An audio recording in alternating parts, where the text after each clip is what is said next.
स्वागत है आप सबका मेरी भविष्यवाणियों की पुस्तक में। तो आइए हम आज के पवित्र वचन को पढ़ेंगे जो कि परमेश्वर के दास प्रेरित अंकुर यूसुफ नरूला जी के द्वारा लिखा गया है। आपकी गवाही एक बीज है, जैसा कि प्रकाशित वाक्य की पुस्तक अध्याय 12 उसकी 11 आयत में लिखा है।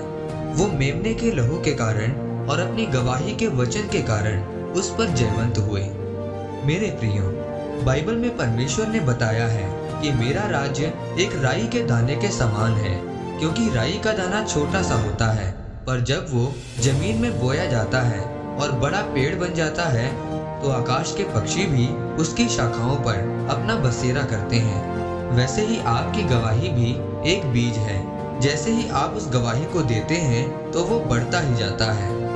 याद रखें, जो गवाही परमेश्वर ने आपको दी है, जो काम परमेश्वर ने आपकी जिंदगी में किया है, वो आपके लिए नहीं बल्कि परमेश्वर ने अपनी महिमा के लिए आपकी जिंदगी में किया है, ताकि आप दूसरे लोगों को बता सकें कि परमेश्वर कितना महान और दयालु है। आपकी एक गवाही किसी के जीवन को बदल सकती है। आपने व्यभिचार को छोड़ दिया या नशा छोड़ दिया, ये आपकी गवाही है। ये आपके लिए एक बीज है। जब आप इस गवाही को बीज के दाने के रूप में बोते हैं और लोगों को बताते हैं कि आपने नशा छोड़ दिया है, व्यभिचार छोड़ दिया है, तो अब आपका नशा करने का, व्यभिचार करने का जरा भी दिल नहीं करेगा। फिर आपकी गवाही सुनकर और लोग भी बदलते हैं। इस ऊपर लिखे हुए वचन में लिखा है कि मेमने के लहू के कारण और अपनी गवाही के वचन के कारण वो शैतान पर जयवंत हुए। मेरे प्रियो, अगर आप अपनी गवाही को देंगे तो आप भी जीतेंगे। बाइबल बताती है कि परमेश्वर आपको बीज देता है, फल नहीं देता। इसलिए आप अपने बीज को कभी भी ना खाएं। जो गवाही परमेश्वर ने आपको दी है उसको अपने अंदर ही मत रखें, बल्कि उसे लोगों को दें, उसको दूसरे लोगों के जीवन में बोएं। जब आप बाइबल में सुलेमान के बारे में पढ़ते हैं तो लिखा है कि वो बहुत अमीर राजा था, पर वो अपने आप अमीर नहीं हुआ था। बाइबल बताती है कि वो सबसे ज्यादा बीज होने वाला व्यक्ति था। वो सिर्फ गरीबों को ही नहीं बल्कि अमीरों की जिंदगी में भी बीज होने वाला व्यक्ति था। इसीलिए वो परमेश्वर से बुद्धि को प्राप्त कर पाया।